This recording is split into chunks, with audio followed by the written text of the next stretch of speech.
Lo dijo en la primera hora. 6 de la mañana con 23 minutos. Amigos del movimiento Son Niñas No Madres logró que el Comité de Derechos Humanos de la ONU condenara a Ecuador y Nicaragua por la vulneración de derechos a 3 niñas sobrevivientes de violencia sexual a quienes se les negó el acceso a la interrupción del embarazo. La decisión es histórica, pues obliga a los estados a garantizar el aborto y prevenir embarazos forzados, estableciendo medidas de reparación para las víctimas y de no repetición. Para desarrollar esta noticia, en este momento, como ya lo habíamos anunciado, se encuentra con nosotros Carmen Martínez. Ella es vocera del movimiento Son Niñas No Madres. Carmen, muy buenos días. Muchísimas gracias por acompañarnos el día de hoy. Muy buenos días. Gracias a ustedes por la invitación. Yo quiero empezar con una pregunta de manera general para poder poner casi como, digamos, sobre la mesa el tema. Y quiero iniciar con un contexto, que nos dé un contexto. ¿Qué fue lo que ocurrió antes de esta declaratoria de la ONU para luego ya poder desarrollar el tema en sí? Carmen, por favor. Sí, no, muchísimas gracias. Yo creo que para partir justamente de un contexto es muy importante reconocer y saber que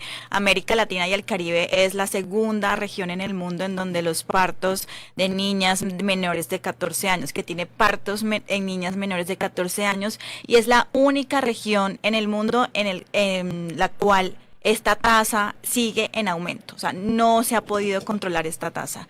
Adicionalmente, por ejemplo, en Ecuador, para que notemos también el flagelo de la violencia sexual, solo en 2023 se registraron más o se recibieron más de 1.800 denuncias de casos de violencia sexual de niñas entre 10 y 14 años solamente. Quiero volver a esta cifra, la primera que nos ha dado. La región es la única que tiene digamos, a niñas menores de 14 años embarazadas y pariendo, digamos. Pariendo, y es la única en la que esta cifra sigue aumentando cada año. O sea, no se ha podido ni siquiera ni estabilizar. En otra parte del mundo ya no existe eso. No, sí existe, pero no va en aumento. Al contrario, los estados o las regiones están tomando medidas para que esa cifra disminuya. Justamente, entonces en América Latina y el Caribe es un flagelo realmente muy impactante, realmente muy lamentable, y esto va acompañado además de unas políticas de los estados en donde no se permite o se niega directamente la interrupción voluntaria del embarazo a niñas que son sobrevivientes de violencia sexual, como fue justamente el caso de Norma. En eso, antes de pasar al caso de Norma, en ese contexto, esta cifra, esta tasa de, digamos, que va en aumento sobre las niñas que quedan embarazadas, menores de 14 años, ¿tienen alguna referencia o alguna estadística de por qué? Es decir, ¿es la mayoría por violencia sexual?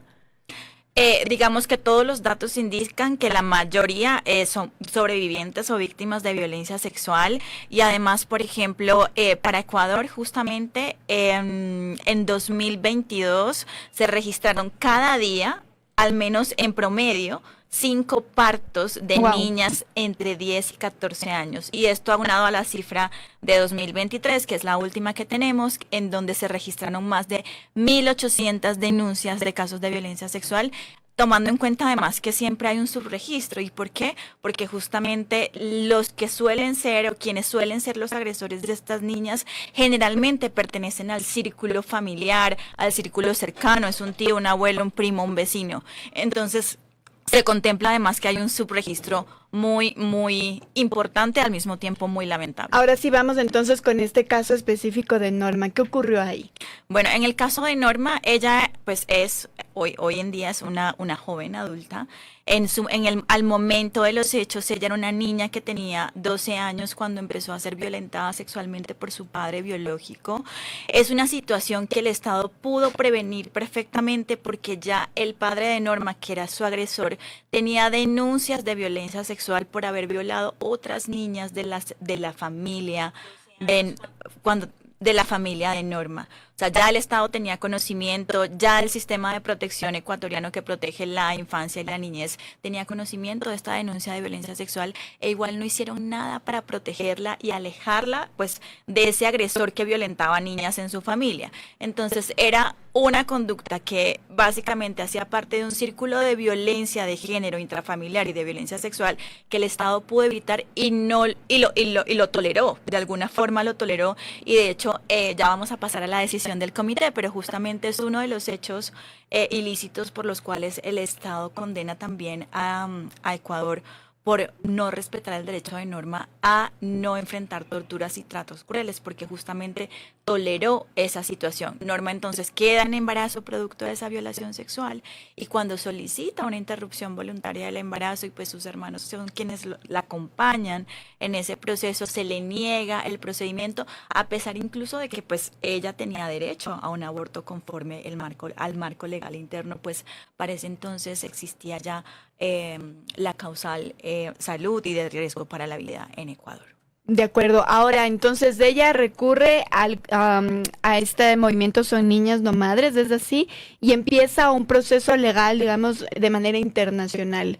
¿Cuánto tiempo entonces ha transcurrido desde aquel entonces, y qué es ahora mismo lo que la ONU ha dicho? Sí, exactamente. Entonces, bueno, pues conocimos a Norma del movimiento Niñas No Madres, y específicamente las organizaciones, pues Surcuna de Ecuador, de acá de Ecuador, el Centro de Derechos Reproductivos y Planned Parenthood Global, junto con el movimiento Niñas No Madres, pues hacemos parte del movimiento. Presentamos en el 2019, específicamente el 29 de mayo de 2019, una denuncia internacional ante el Comité de Derechos Humanos de las Naciones Unidas, y justamente este 20 de enero, el lunes 20 de enero, se conoció finalmente esta decisión, en donde se hace responsable a Ecuador por los hechos ilícitos cometidos en contra de Norma, y principalmente, digamos, las violaciones de derechos humanos que declaran parten de un hecho que es trascendental, que es no haber prevenido la violencia sexual, haberla tolerado, la violencia sexual, pues que al final ella terminó enfrentando, al negarle una interrupción voluntaria del embarazo, que además era legal en ese momento, constituyó que ella tuviese que enfrentar un embarazo y una maternidad forzada, que además vulneró irreversiblemente su proyecto de vida. Y a partir de todo ese análisis que hace el comité, y además que por supuesto su caso queda en la impunidad absoluta, entonces declara que Ecuador violó su derecho a la vida digna, pues justamente porque interrumpió su proyecto de vida. Sí, Carmen, yo estaba leyendo un poco de esta declaratoria de la ONU, y se incluye también a Nicaragua. ¿Por qué se incluye a Nicaragua y qué caso se trató ahí? ¿Fue en simultáneo con el de Norma? Quiero preguntarte también. Sí, no, y me encanta que me preguntes eso, porque además me permite decir que justamente junto al caso de Norma, presentamos otros 3 casos Simultáneo. En simultáneo, digamos que los presentamos de manera individual, pero hizo parte como de esa, o hace parte, mejor dicho. En el mismo 2019. En el mismo 29 de mayo de 2019 presentamos 4 casos, y 2 de ellos son contra Nicaragua, que justamente son los casos de Susana y Lucía, que son niñas que enfrentaron también violencia sexual, una por parte de su abuelo materno y la otra por parte de un sacerdote que hacía parte del coro de la iglesia al que ella pertenecía. Y además un caso adicional, que es el caso de Fátima contra Guatemala, que está todavía siendo estudiado por el comité. Bien, tú me has dicho que esta declaratoria lo responsabiliza a Ecuador. ¿Qué implica esto de responsabilizar al Ecuador? ¿Qué consecuencias tendría para el Estado ecuatoriano de manera general? Y esto sería vinculante tal vez para la región. Eso quisiera también entenderlo. Sí, excelente. Pues sí. Ecuador es finalmente declarado responsable internacionalmente, y eso implica, digamos, 2 grandes cosas, por decirlo de alguna forma. Por un lado, que tiene que reparar individualmente a Norma, y para ello además el comité dicta unas medidas muy específicas que tienen que ver pues con brindar una indemnización, con brindar un acto de reconocimiento de responsabilidad internacional público, sobre el cual esperamos que el Estado pueda pedir disculpas públicas a Norma, y que signifique también una medida de reparación para ella y para tantas sobrevivientes de violencia sexual en el Ecuador, que pueda, por ejemplo, brindarle educación a ella y a sus hijos, pues que es producto de la violencia sexual, entre otras medidas.